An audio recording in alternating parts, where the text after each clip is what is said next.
Sweet, go ahead. Hey, everybody. My name is Belladonna Rizzo, and I am an associate broker with eXp Realty. And I'm Tamara Simons, and I'm also a realtor with eXp Realty. And we are actually here today to chat with you about what you need to take your business to that next level, specifically with for sale by owners and expired listings. And so now, Martin, I think are we doing webinar style, not meeting style today? Okay, and Yes, so I can see him nodding. Yeah. I can see him nodding. Okay, so I see we've got participants on here. So guys, this is a little weird for me because I usually do everything on a Zoom meeting where I could like see you and I tell you to turn on your camera and unmute your mic and ask questions. Martin, is it possible, could we do something where they can unmute and actually, because we're going to ask a few questions, I'd love to just let them answer and respond back to us. Yeah, sure. Okay, maybe we could probably explore that next time, but they're not able to allow to talk. Okay. There we go. Yeah. Look, they can talk. That's right. Let's have them do reactions. Let's have them do reactions because they should be able to do that even in webinar style. They should be able to click on the bottom and do reaction style. I've actually just allowed them all to talk as well, and they can Oh, also nice. type in and make comments and do reactions too. So yeah, that's awesome. But just I don't think I can get their videos on, but they can talk if they have questions. Yeah, for sure. Okay, so guys, let me tell you how we're gonna start out with this. One, I've also got the chat window open, the webinar chat, so you can do one of two things. If it's not noisy in your environment, please feel free to unmute and answer these questions, or you can type your answers in the webinar chat. So our big goal today, ideally, because this is our first time being on with you, is to kind of find out exactly where you are in your business, where you want to get in your business, and what's getting in the way of those goals. Now, just so you know a little bit about me,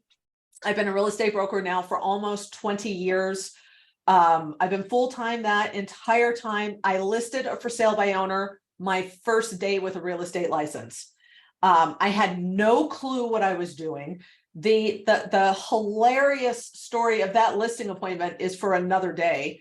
But suffice it to say, for sale by owners were my saving grace because I was in a position where I absolutely had to make money in real estate and I needed a check within 2 months of getting in. And I actually had my first check in 45 days. And then I just thought that's what you did. So then I just worked FSBOs for the next 10 years. And then I got into managing and then I taught other agents how to work FSBOs. Then I finally, I'm a little one-track minded.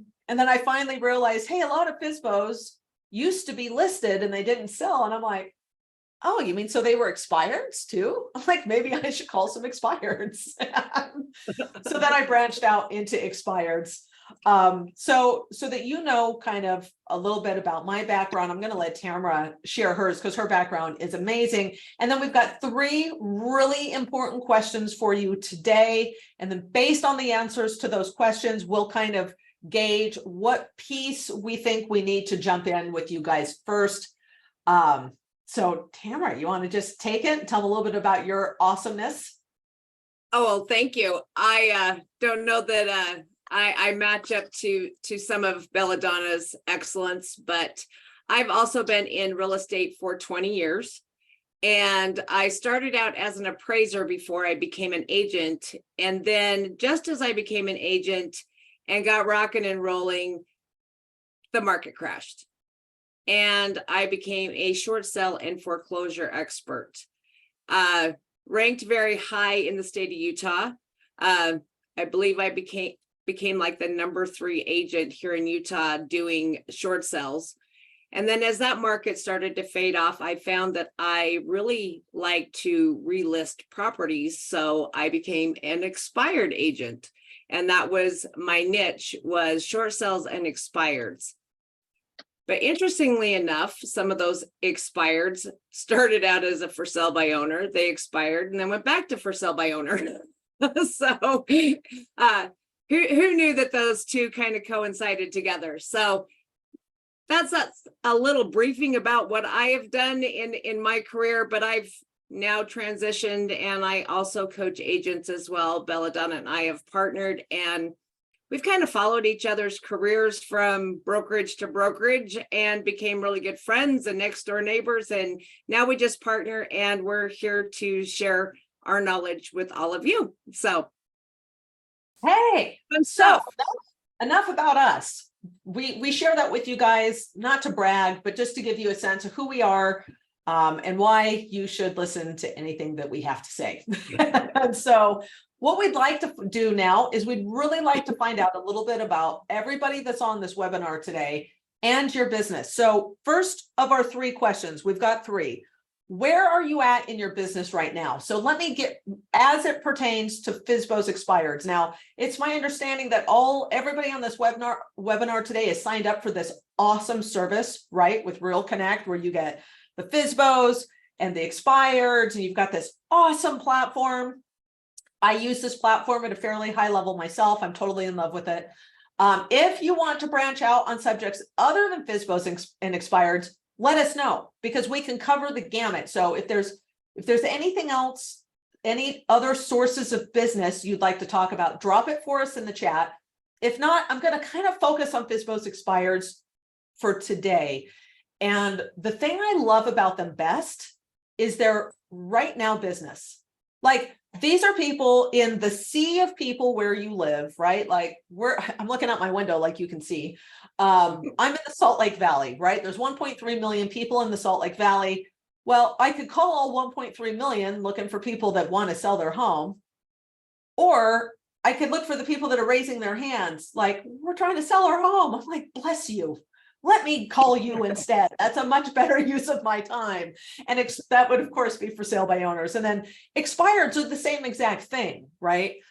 So where you are in your business, here's what we're kind of looking for. Are you brand new to FSBOs expireds, meaning you've never listed and sold a FSBO, you've never listed and sold an expired, but you would like to. We would consider that new, even if you've been in the business for a long time. And why do I still categorize that as new? I just mean you're new to this source of business. Because if you're an agent that has historically strictly worked your sphere of influence and you're used to working with people you know, you're used to working off of referrals, you may not be accustomed to competing on listings the way you will with these 2 sources of business. And you may not necessarily have a presentation dialed in for this type of a listing appointment. So if you've never done FSBOs expireds, I would categorize you as new, and you could just drop the word new in the webinar chat. For intermediates, we decided last night, Tamara, we're saying if you've done 5 to 10, if you've listed and sold 5 to 10 FSBOs expireds, I'd consider you intermediate, right? You're starting to get the hang of it a little. You've probably been doing it for about a year, right? I think I listed, shoot, man, it's been 20 years. I think my first my first 12 months, I think I listed like 21 or 22 FSBOs. And then I had a few more that were buyers that came off my signs. You know what I mean? So 5 to 10 FSBOs expireds closed, intermediate. 15 to 20, let's just call it 20. 20 plus, we're going to consider you advanced. And then based on who we've got with us today, there's different things that we'd like to talk about with you. So let's have everybody, I know you're agents and I can't see you, but put it in the, yay, Martin is such a. Right on. There we go. Put it in the poll. That's awesome. In the poll. It says host and panelists can't vote. Nice and easy. Okay. All right, so let's see. Where's everybody at? We've got 4 out of 5 and none, 1 in the 5 to 10 range, and then 1 hasn't voted, but I think that's probably a good number. Yeah. Okay, so most are new. Who's my 5 to 10? Who's my 5 to 10 person on here? Yeah, whoever voted 5 to 10, would you like to just make yourself aware by maybe raising your hand or commenting or even coming off mute? But yeah, you got 5 out of 6 have said none, and 1 person has said between that 5 to 10 range. We Okay, didn't put a 1 to Nice. 5 range. we should have done 1 to 5. We're like, okay, Sorry, well, guys. whoever it is, they're humble. So that's okay. It's just that you might have slightly different needs for this call than everybody else. So we want to make sure that you get what you need to. So, oh, was it Janie? Janie Sanders? Nicely Yeah, it looks done. like it. Yeah. Nicely done. Okay, so Janie, and forgive me if I'm not saying your name right. Make sure that you let us know as we're going through, because we've got great stuff for you too. Okay, so second question is, where do you want to be? Where does everybody want to be? So what do I mean by that? How many FSBOs and expireds do you want to list in the next 12 months? List and sell, let's say, in the next 12 months. And so for that might be a little tougher for a poll. Well, and let's kind of set the stage there. Instead of list, let's go with closed. Let's fast pace our mentality here, because if we focus on the closed, and you and I talked about this yesterday, but let's go with closed versus listed, because we're all going for the sell. That means that you've gotten a few other things right? It means you've also priced it correctly and marketed it correctly so that the thing actually sold, right? Because there's no use listing 10 FSBOs and not selling them, because they were listed at the seller's insane price and not at the market value price, right? Okay, so let us know, guys, what is everybody's goal? How many FSBOs and expireds do you want to close in the next 12 months? And then I'm kind of excited to see this number. yeah, me too. Me too. I want to see if we have anybody who's 15 plus. You got 2 people. Yes. Nice. Yes. Okay. So that means at least 1, but ideally 2 a month. 2 a month. Guys, if we're calling them every single day, Monday through Friday, we're putting in the time, we're calling, texting, we got all this cool tech that makes it so much easier. We should be able to do 2 a month, right? Yeah, I think so too. Yeah. Okay. So Yeah. now here's my question. And for this one, guys, you're going to have to unmute, or you're going to have to type it with your little fingers in our webinar chat. What's holding you back? Why aren't you currently selling the number of FSBOs expireds that you would like? And so what's the problem that you're consistently running into? So I'm going to throw a few things out there. Please, everybody put an answer in here, because this will direct the rest of today's training. So is it scripting? Is it you don't know what to say on the call? Is it listing presentation? Are you able to get the appointment, but you are having a challenge actually winning the listing? Is it mindset? Is it you're not even making the calls, right? You intend to make the calls.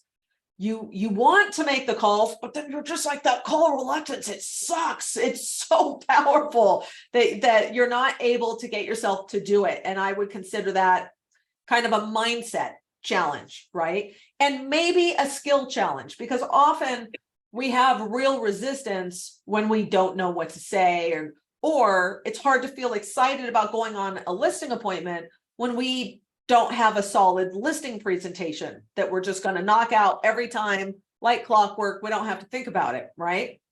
Or is it that kind of falls in that confidence level?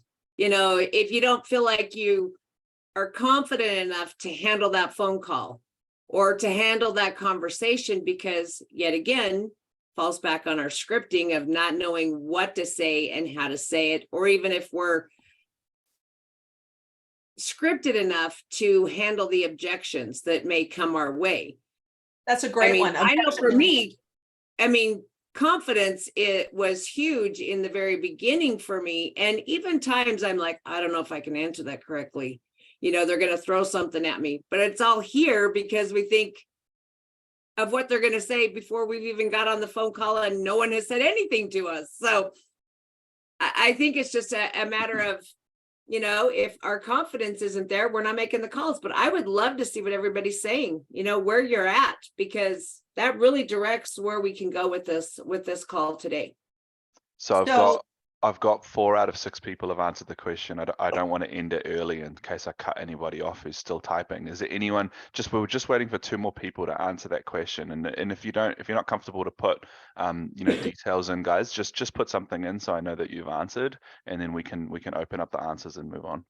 Yeah, and so guys, if it's scripting, again, is it mindset? Is it listing presentation? Is it handling objections? Is it closing? Is it you're going on the appointment and you have a good presentation, then you're just not closing? Or are you not closing enough on the call, right? Are you having a hard time getting in those 3 to 5 closes every single time, right? So that you're getting the appointments. Is it that you're not pre-qualling correctly? Are you going on so many appointments that once you get there, you just can't list them? And that could have been solved had you had a solid pre-qualification script that you took them through before you went on the appointment. Guys, I will tell you, I listed massive amounts of for sale by owners during the market crash. And back then I would set 10 appointments a week and 7 would cancel and I would only go on 3. So I would cancel a lot of them, right? By the time I got through the pre-qual, and I'm like, I can't help these people for various different reasons, right? I'm not going to go. Or sometimes they would whatever, right? So let us know. And then Martin, just so we're not holding up for, maybe we just have somebody that's like, I'm not telling you, that's just the way it is. Yeah, that's well, cool. and let's put this out there too. This is a judgment-free zone. Yeah. We are not judging anyone on their answers. The only reason that we ask these questions is so that we can direct our presentation and coach you in the right fashion and in the direction that you're wanting to go. That is the only reason. So there's absolutely no judgment, because believe me, if anyone judged me on my call reluctance in the beginning and every so often, even now, I've got it. So don't feel bad. Yeah, Awesome. me too. So I'll kill it there. We've got 5 out of 6 have answered. So I'll end it. Okay, what do we have for answers? Let's have a quick look here. It's a different kind of poll, so I have to have a look at the way to look at it. Hang on one sec. No worries. Oh, can you see that? Can you see them? I can see 100. Oh, I see 100% answered, but we don't see the actual answers. You don't see the answers. Okay, here we go. So one person said consistency. Another one said new and don't know what to say, no training on what to do, so I looked it up on YouTube. A third person said focus, and then the fourth person said mindset, have not wanted to cold call. And then the fifth person said scripting and presentation would be helpful to have KPIs, figuring out how many pitches per day, etc. So that's your 5. Okay, that was a great one. Okay, so I'm going to tackle a few of these. Call reluctance is real. 20 years of doing this, I still have it. It never goes away, people. So focus and mindset and kind of not wanting to make the calls. Guys, I have used different things over the years to protect me from myself, right? So I cannot speak highly enough about the power of accountability and accountability partners. Now, I am going to tell you, do not use your boyfriend, girlfriend, fiance, husband, or wife for your accountability partner. It is doomed to fail because it's too personal a relationship, and then it feels like they're nagging you, and then you need, or they'll let you off the hook because they love you, right? Yeah. You need an accountability partner, ideally who's also making calls. So on this group, we have a group of people that would like to make calls. And so one great way would be to kind of pick, like we find a way to share everybody in this group, right? And say, okay, let's get some accountability partners. And then you make a rock solid commitment to your accountability partner of what you're going to do. It's exactly like having a gym partner where you would normally skip the gym and not get out of bed. It's freaking cold. It's early. The heck with that. But there's no way you're going to leave your partner hanging, sitting in the gym parking lot, waiting for you and not go. Okay. A An accountability partner for calling works the exact same way. So you don't need to be in the same location. You could be on the other sides of the planet. Okay. What it is a commitment to each other. You're going to tell each other what you're going to do every day. And so you're going to, and we had a contract, dude. Okay. My old broker, when I was a managing broker, we were psychos about this, but Tamara's laughing. We did some evil stuff to people that broke their accountability. Like we put dog collars on them and shock them, or they'd have to eat a wet can of cat food at the morning meeting. Like we made a big, it turned into a big deal. It turned into like our own version of Fear Factor. I'm not even kidding. But you don't have to do any of that stuff. Okay. You just write out in an email what you're going to commit to. So here's what goes on your accountability contract, the length of time it's going to run. Okay. I'm going to tell you in the beginning, do it for 30 days and no longer than 90 days. Okay. Something doable. You could do anything for 90 days, guys. And 90 days is kind of a magic number in real estate. Okay. Because if you don't know this, probably everybody does. From the day you start doing the work, you are 90 to 100 days away from a paycheck.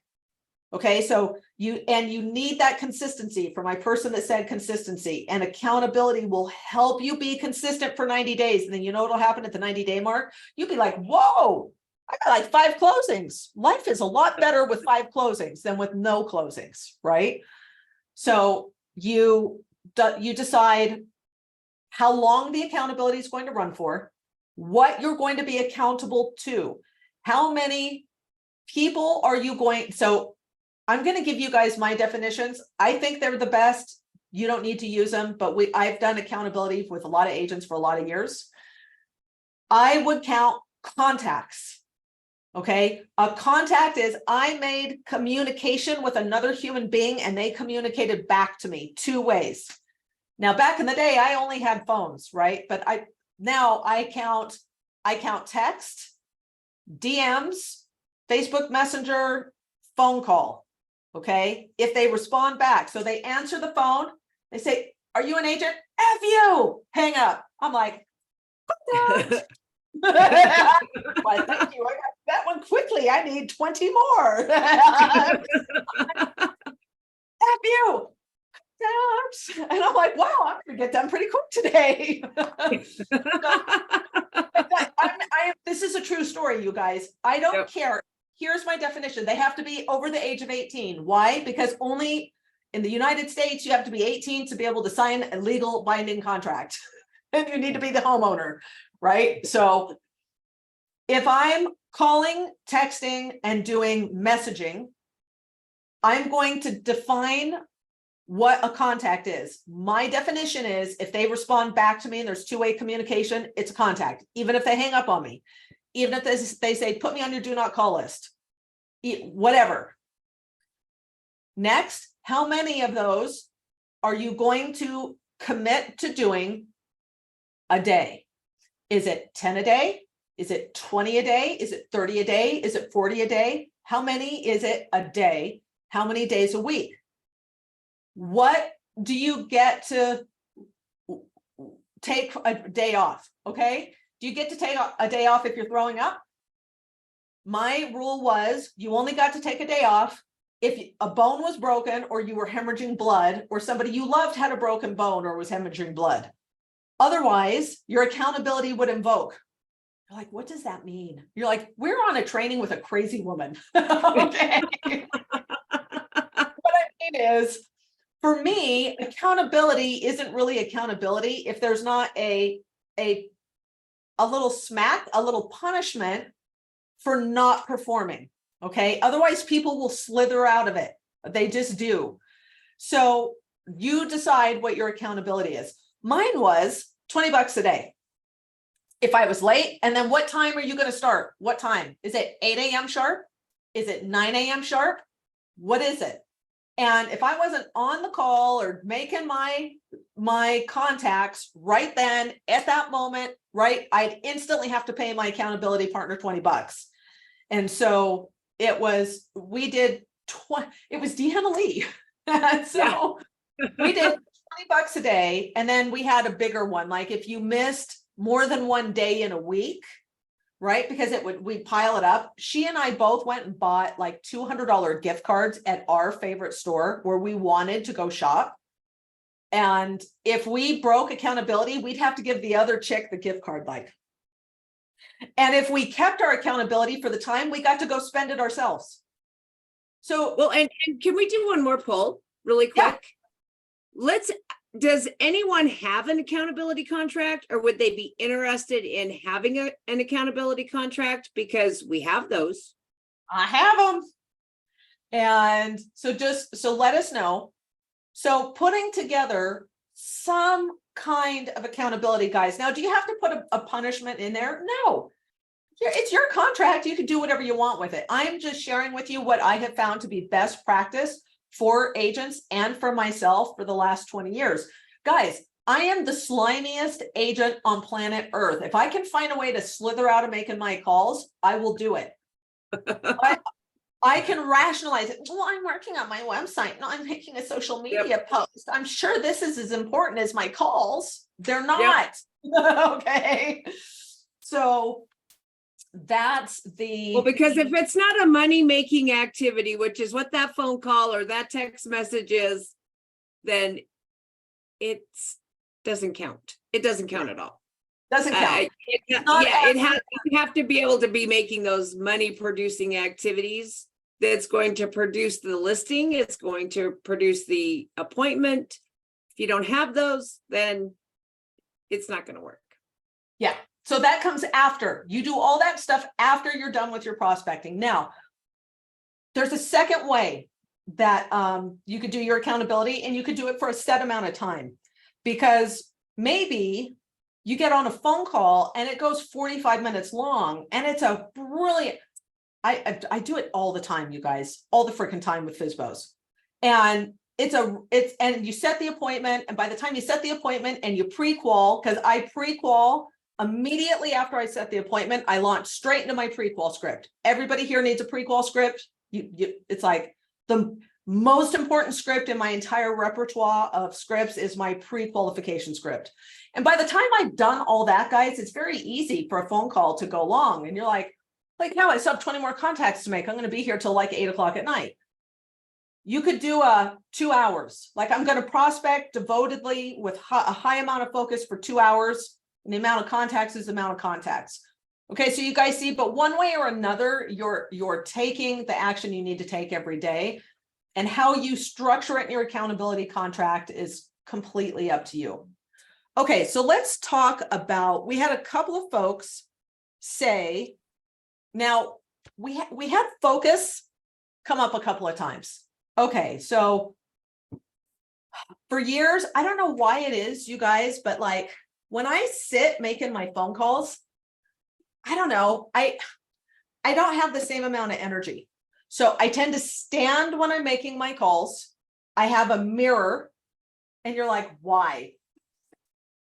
Because you need to be smiling. If you're making your phone calls and you look like this, you are going to sound like a jerk because people can hear your facial expressions on the phone. I know that that's bizarre, but trust me, it's true. So I tend to be standing. I have all of my scripts in front of me. Guys, I've been doing this 20 years. I still have my scripts in front of me because your brain is trying to process a lot. Let's just not make it hard on yourself, okay? I have if I'm calling FSBOs, I have my FSBO script. I have my FSBO objection handlers on a second page right here.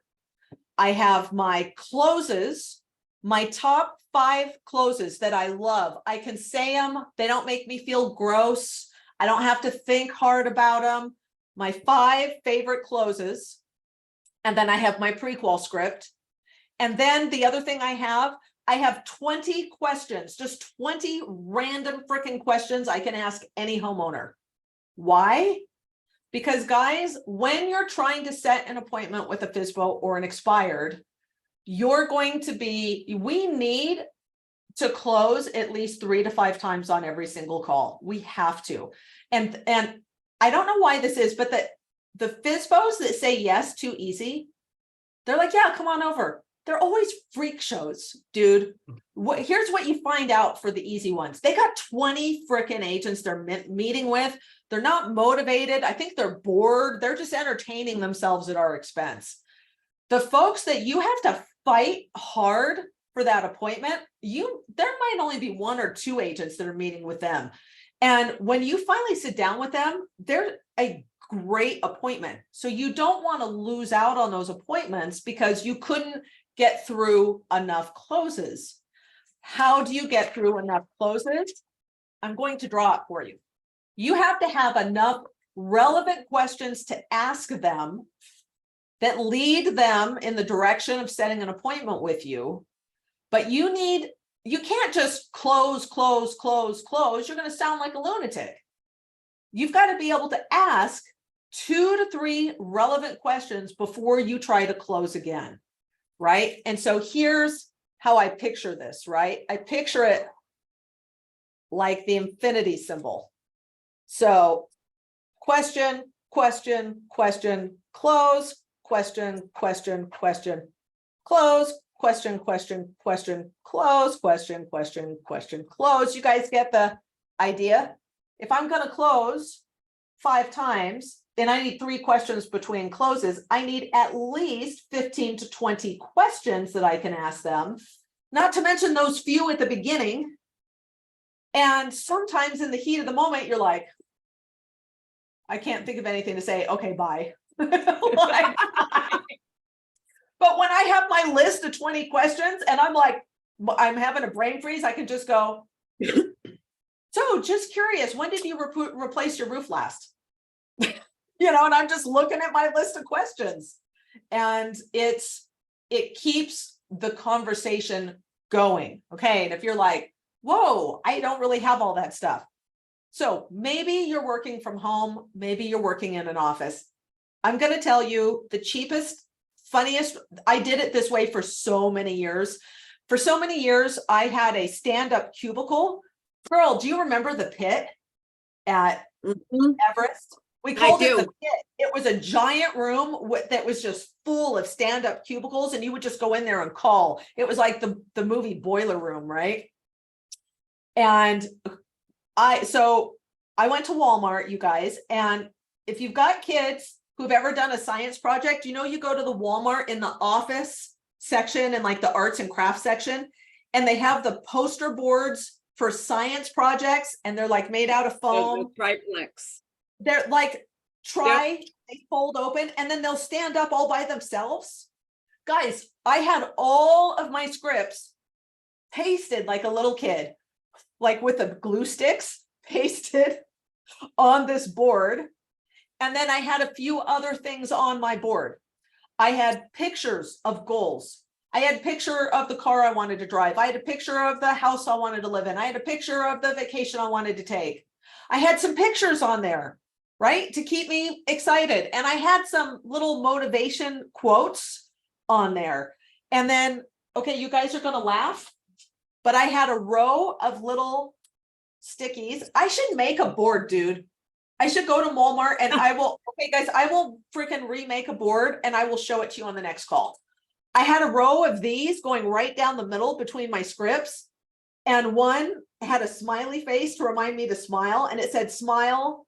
And then the next one said downswing. And the next one said close. And then the next one said smile, downswing, close. Like I had to remind myself.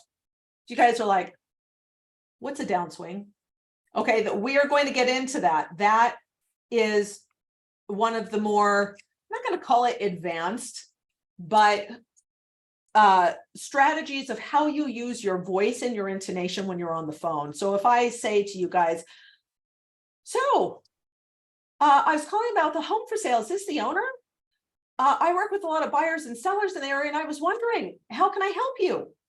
And my voice is high and it's twangy and it's upswinging. Or if I say, hi, this is Belladonna with eXp Rizzo. I see that you're selling your home on your own. I work with a lot of buyers and sellers in the area. I'm wondering, how can I help you?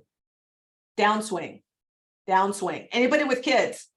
If you say, now, Johnny, stop that, or you say, stop that. Okay.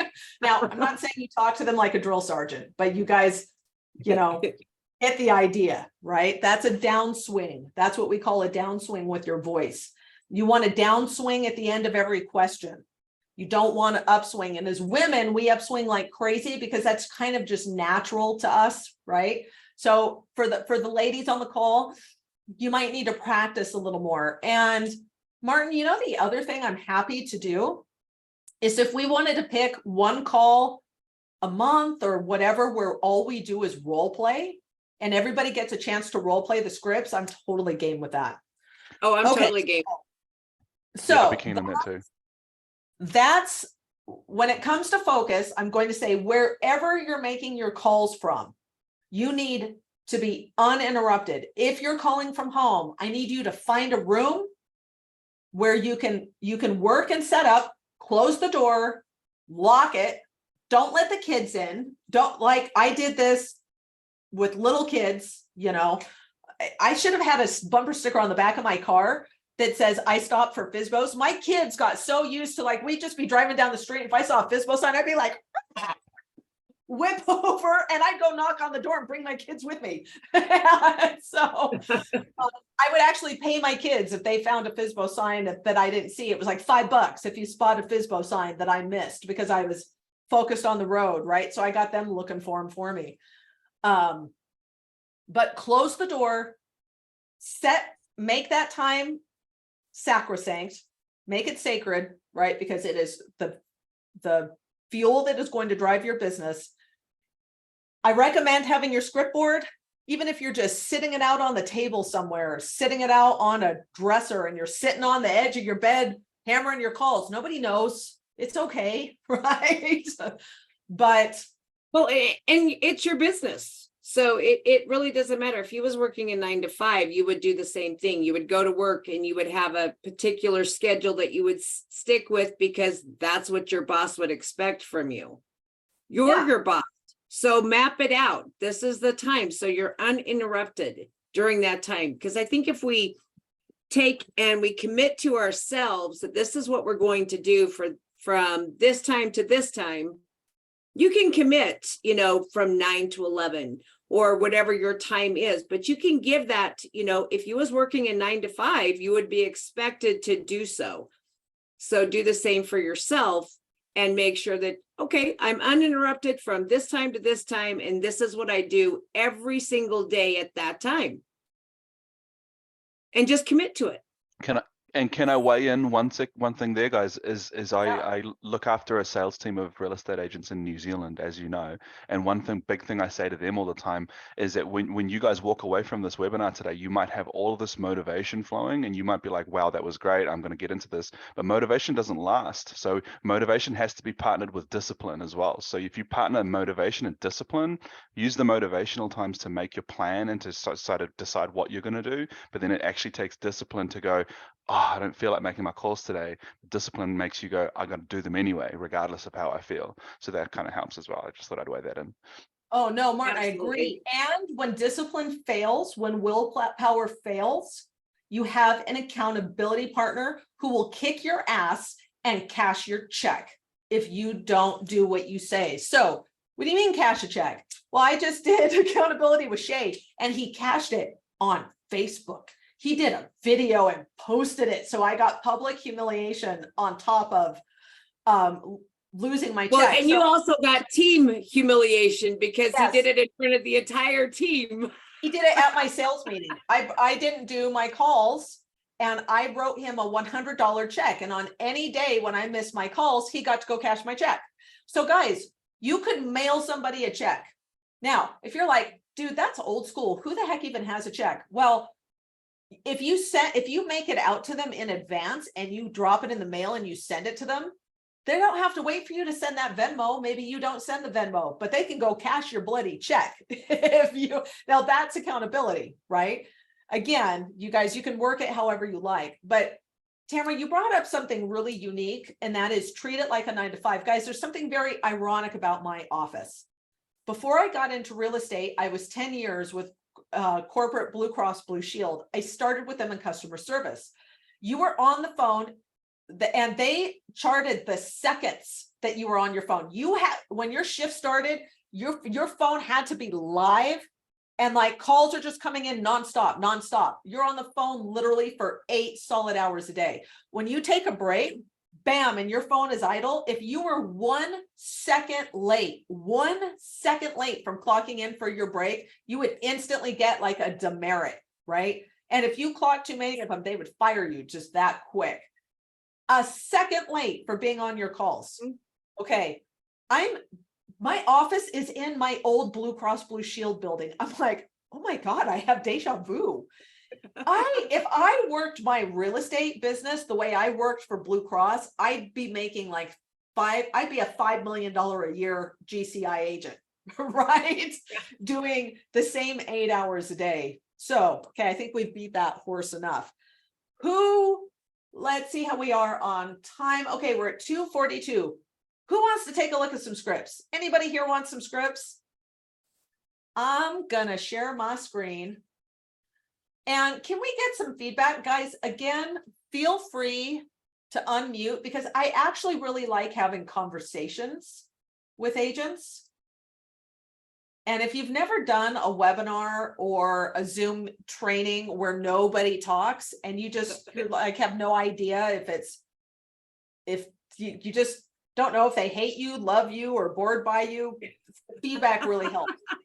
I was just talking to Jake in our private chat, and then I agree, and no one's sort of chatting, can't get any feedback. It's a little bit hard, but all 6 people are still here, which is fantastic. Yes, so to be honest. So I think they're enjoying That's a good thing. Yeah. So guys, I just want to share with you, I'm going to put a little space there. And and let me do this too before I forget. Bloody hell, where's my share link? I'm actually wondering whether they're even able to talk in the chat. Can you hear me? Sorry. I'm actually wondering if they're even able to talk in the chat because I haven't had any. I was wondering that too because nothing came up at all. Yeah. Would someone be able to just put anything in the chat just because this is the first time I've hosted a webinar and we just want to know whether you actually have the ability to chat. You should do. But anyway, I'll let you carry on. I did Zoom webinars for a really long time and they could chat because I would always be like, okay, where are you logging in from? Tell us where you're at. What state are you in? Hey, we should have done that this time. Where the heck are you logging in from? Mine says chat disabled. Oh. Oh, really? Okay. I'll have to. Oh, we got questions coming in. Oh, it looks coming like they've got the Q&A. I got you. Okay, so it's okay. Oh, chat is disabled. Q&A only. Victor, thank you. Okay. I'll fix that for next time, guys. Sorry about that.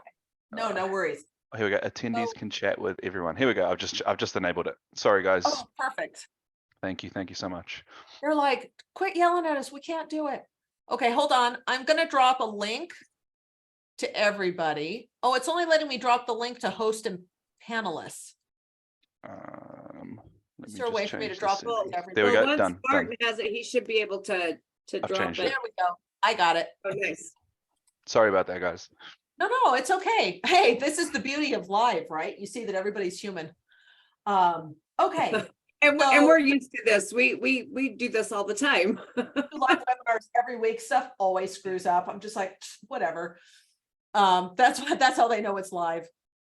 Okay. So this is a Google Doc, guys. I just dropped a share link in the webinar chat for you. So feel free to click on that. And then you're going to be able to get your own copy of this. Now, if you've not done Zoom Doc or Google Docs, and it says you don't have edit access, you're not going to get edit access because it would let you change my document. So what you'll do when you click the link, you'll come right here to file and you'll click make a copy. And then it will it'll make a copy of this and save it in your Google Drive. And then you can edit it. Sorry. You can edit it all you want because not every script is going to be dead on. Now, I don't know how everybody in here feels about scripting. Now that you guys can chat, let me know. Does anybody in here feel freaked out by a script? Like you don't like it, you hate the idea of it, you think it sounds disingenuous, inauthentic, and you just want to be real with people on the phone. Does anybody feel that way? because it's really natural. It's a natural way to feel. If you see me looking away, it's because I'm looking over at the webinar chat. So Well, let I me can know. say when I got into this, scripts were foreign. And I had a tendency to ad lib and would go off script. And I learned very often that that was the wrong thing to do, was to ad lib. A lot of times we do best if we stick to the script, even if it's a little uncomfortable at first. And if we've got anybody that's a little hung up on scripts, I want to say, can we assume that everybody here has seen Braveheart? I know this is an old movie now, but can you imagine hundreds of millions of dollars for the set? You know, the scene where the Brits are about to fight the Scots and they're all lined up, and you know, Mel Gibson does his big speech riding up and down the line because they're so scared, they're all getting ready to run for it instead of fight like they should. And he gives that stirring speech. What if Mel just decided, I don't need a script, I'm just going to ad lib that speech? How good would it have gone?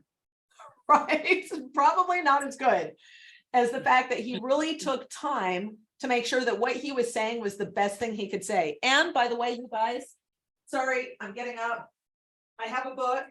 Everybody on here has to get this book. I'm going to hold it up and show it to you in a minute. It's called Exactly What to Say for Real Estate Agents. This is worth its weight in gold.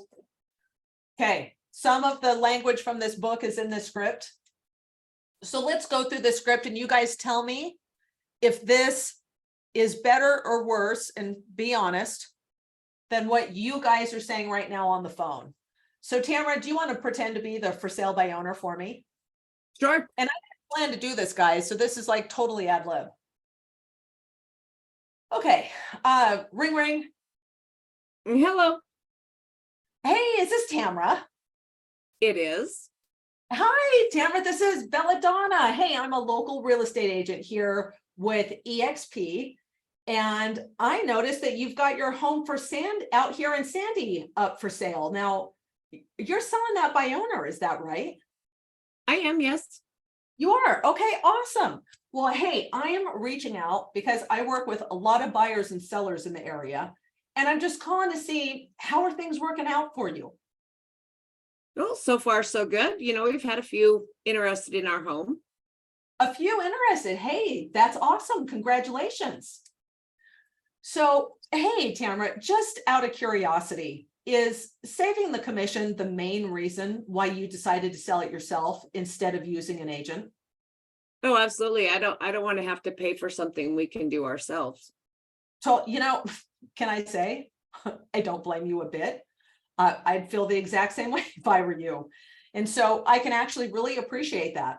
And I'm not sure if it's for you, but if I can show you a way where you could actually sell your home for more money in less time, especially in today's market, is that something that you would be open-minded to? Yeah, if you could, you know, actually make me more money. So just be hard. Just say no. Be tough. No. No, I totally get it. I understand your hesitation. I mean, from your perspective, it probably doesn't make any sense, right? Right. Yeah, I get it. And that's why I'd like to meet you for just 20 minutes so I can show you exactly how I can benefit you in the sale of your home. And Tamara, here's the thing. At the end of our 20-minute meeting, you can decide what's best for you, right? So do you have a little time today, or would tomorrow work better? You know, I don't know that I need you to help me sell my home. So yeah, it sounds like you just feel like you're doing pretty good on your own. Absolutely. Awesome. Now, guys, right here, just so here's where I'm going to ask her a few more questions about her property. Because if I try to close her again, it's going to sound way too pushy, right? So I'm going to ask a few questions here. And so no, Tamara, and you sound like a totally capable lady to me. So I'm just curious, your home here in Sandy is really nice. What made you decide to sell? Oh, we're relocating. Relocating. Hey, that's exciting. Where are you going? Oh, we're going to Washington. Well, forgive me. I just took a sip of coffee. Washington. So Washington State or DC? DC. Oh, that's a big move. Are you excited? What's taking you out there? Oh, my husband got transferred, so we're headed out that direction. I'm not too sure about making the long move because it's a lot of miles. Okay, so husband got transferred. Hopefully, is that a good thing? Are you guys looking forward to the move to the new job out there? Yes, it should be a really good move for us. It's just, unknown territory. Sure. So neither one of you are from DC. You don't have family or anything out there? Oh no, we're both originally from Utah, so this is a big thing. Wow, this is a really big deal for you guys. Okay, so what's the time frame? When does he need to be out in DC? Well, he's already moved out there. He's already secured our home and everything out there. So we've just got, hopefully in the next 30 to 60 days, we'll be able to completely make the move over. Okay, so just to make sure I understand, your husband's already in DC and you're out here in Utah having to handle this all by yourself? Yes. Okay. He had to start his job and we hadn't sold our home soon enough. So we're still working on getting the house sold here, and he's already secured our home there. So okay, well, that's a good thing. At least if you don't mind me asking, do you have kids in school, or is there anything, any other considerations at play here?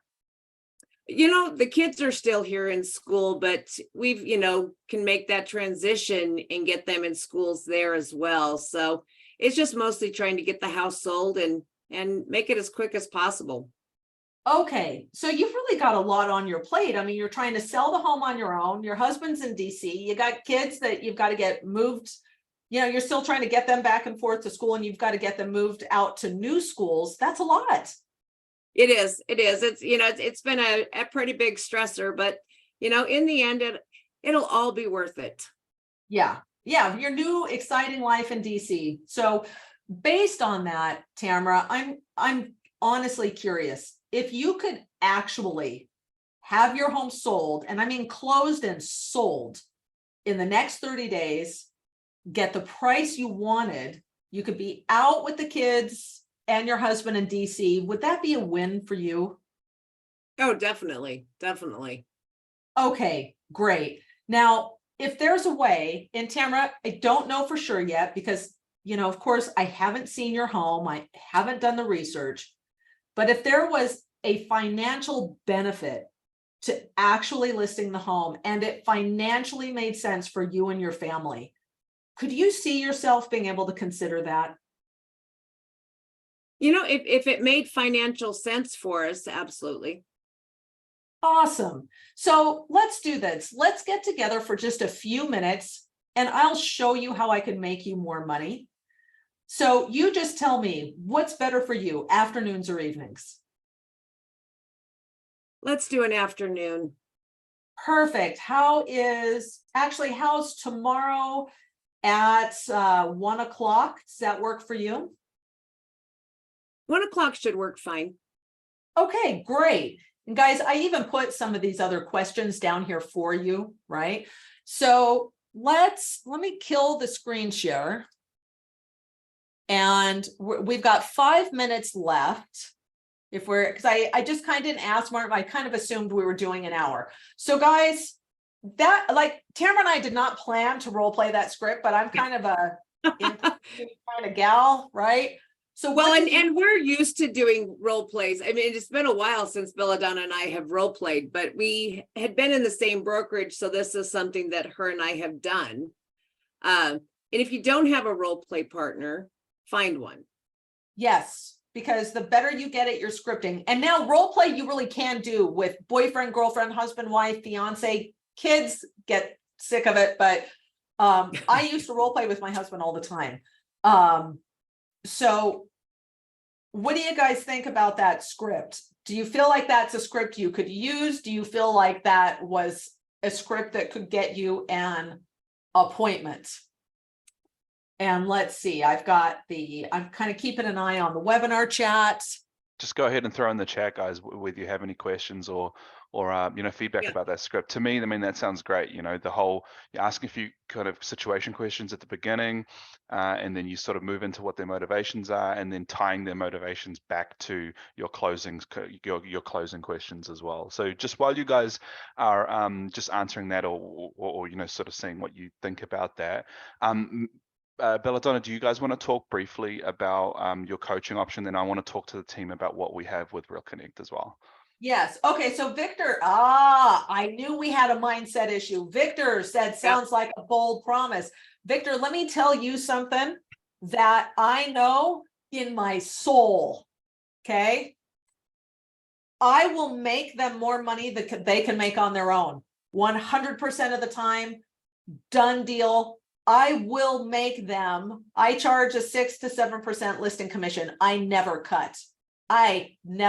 cut my commission, ever, never. And I charge a transaction fee. I know for a fact that I can make them at least 6% more than they will ever make selling on their own. Now, does that mean I will get them 6% above their current asking price? No, because their asking price might be completely ridiculous for the marketplace. It might, but very often it's also too low. FSBOs I find are either too low or too high, but they're rarely spot on. So Victor, here's what I would say you need to really believe, that let's pretend that they were asking $550,000 for their house.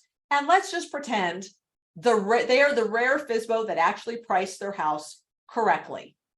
$550 is the sales price. Here's Tamara trying to sell her house for $550. It's been on the market. It hasn't sold. Her husband's in DC. Now here's what I didn't talk about on this call. She's a freaking idiot. She's putting herself and her children in physical harm by opening it up to the freaking public and just letting them case the joint, right? Come through unrepresented. God only knows if they're a burglar, a serial killer, or an actual buyer, right? No security whatsoever, no screening of who she's allowing into her home. I'm not even going to talk about that, even though I just did. Okay, $550. How is she marketing her property? How many websites is she on? How many relocation sites know about her home? Who's negotiating that sales price on her behalf? Because you guys might start to get a sense. I negotiate really freaking hard, okay, for my people. I will get every last bloody cent out of that property that the market will allow. Okay. How many real qualified and motivated buyers are coming to her house marketing it by herself? The answer, 0 to none. You know who's coming to her house as a FSBO? The people that can't get a loan. They're asking for a lease option. They're asking for seller finance, or the bargain hunters that are coming in and trying to beat her up in price. And you know who's coming? Every freaking shyster investor in town. Now, guys, every agent on my team's an investor, so I'm not hacking on investors. We buy tons of FSBO properties. I got one I got to go look at tomorrow because damn, they ran that house into the ground. Like no bank's going to lend on this thing, right? But for sale by owners of nice homes get investors. They have no business selling to investors. They've got a perfectly nice home.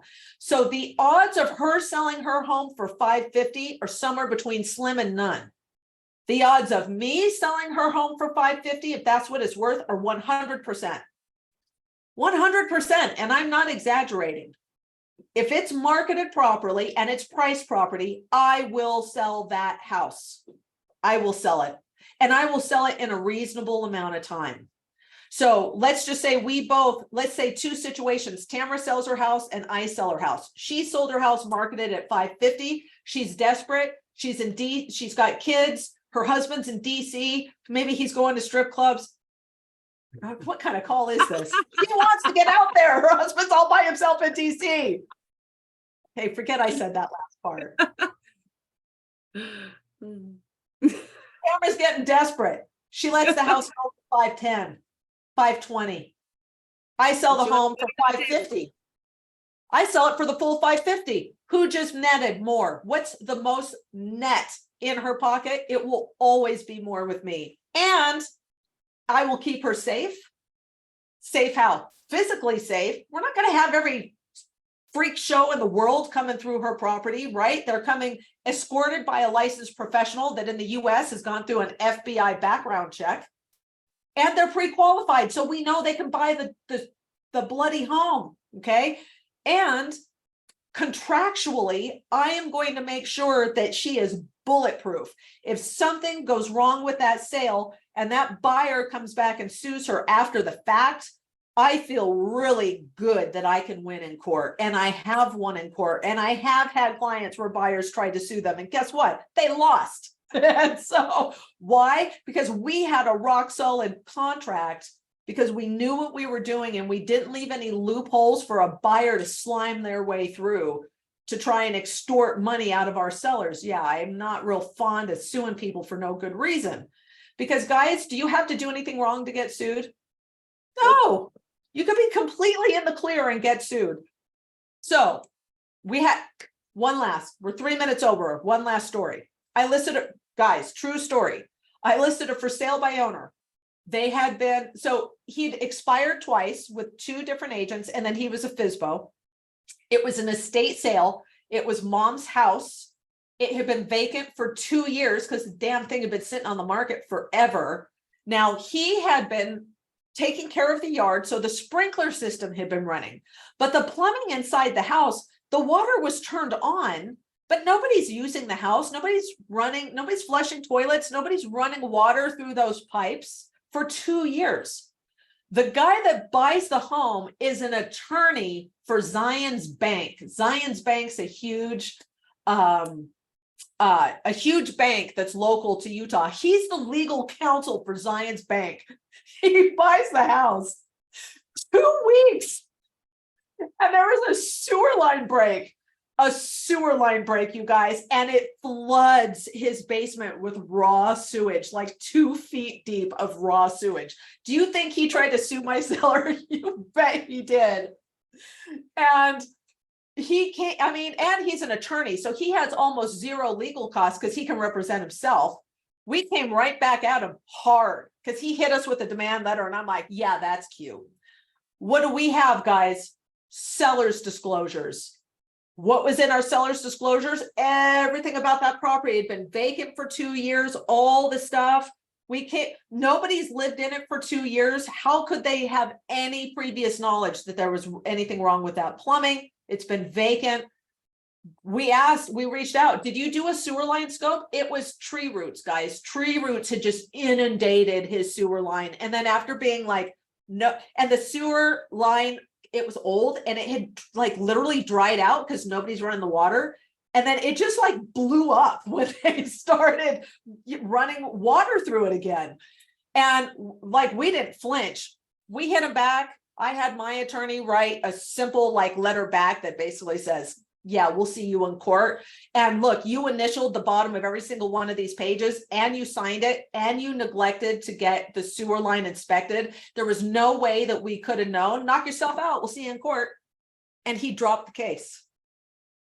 Now, had my client been a for sale by owner, you think he would have had those protections? Right? No way. He wouldn't have even known to do the seller's disclosures.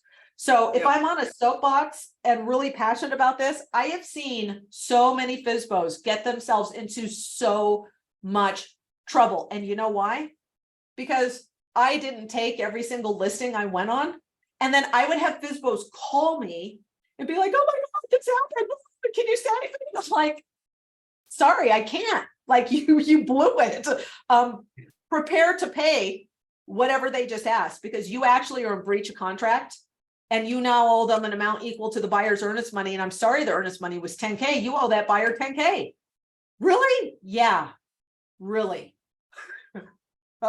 So, Victor, I know that was the world's longest answer, but yes, I am not making a fluffy promise that I cannot back up to a for sale by owner. I am telling them the absolute truth that I will net them more money than they can net on their own. It might not be the price they want, because the price they want may or may not be realistic. But I will still net them more in the reality of what their home's actually going to sell for. And then Martin's like, we have a special offer, so Bella, shut up. I think I talked about it a few minutes ago, but I think I was still on mute. But anyway, so what I wanted to say was, guys, thank you so much for this coaching, and we're going to do this every week, guys. And every week we're kind of going to cover some similar topics, but we might cover different topics as well. And with Victor's comment there, I think he's also concerned about when he goes to the house, how does he do that presentation? You know what I mean? So that's probably something that we might be able to cover in future as well, but we're conscious that we're running over time. So I want to talk about two really special offers. We're going to send some scripts out to you guys as well. I think, actually Bella shared it in the chat, so you guys have got that link for those scripts, so that's great. So guys, just from our side at Real Connect, if some of you guys aren't already aware, we will actually give you guys a 7-day trial on our platform, all right? And we'll provide you with the likes of expireds and FSBOs and that data into that platform free for 7 days. And then after that, it's just a one-time payment of $197 per month. We don't charge you at closing. We don't take a percentage of any closing fees or anything like that. It's $197 per month, but you get a free 7-day trial, and I'm going to drop the link in the chat here for you guys to have a look at, and also and so you can sign up, and we'll do an onboarding call. We'll get you guys set up and everything. So here we go. That's a killer deal. For the record, if anybody doesn't know, I've paid for FSBOs, expireds, and a dialer for my entire career. And it normally, my dialer all by itself is $149 a month.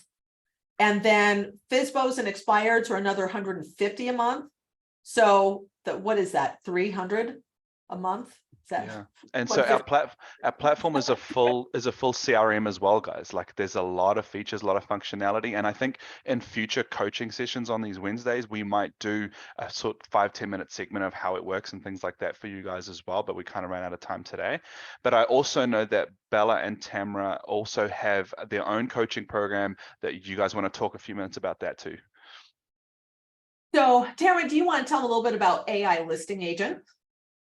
Absolutely. Well, we have our AI Accelerator, which is a platform where we're coaching you through how to use AI in your real estate business as a listing agent. We give you the entire marketing plans of how to incorporate artificial intelligence into your real estate business, and saves you an enormous amount of time. You can go through and you can take what would normally be an entire staff of administration and not even have that, have less time in admin work and more time in the field closing deals. And that's what our artificial coaching does for you. And it walks you through the entire platform. We take and have live classes, and it's a pretty phenomenal program. We've had some really positive responses from those that are in the classes as of now, and they're learning a lot, and it's been a lot of fun.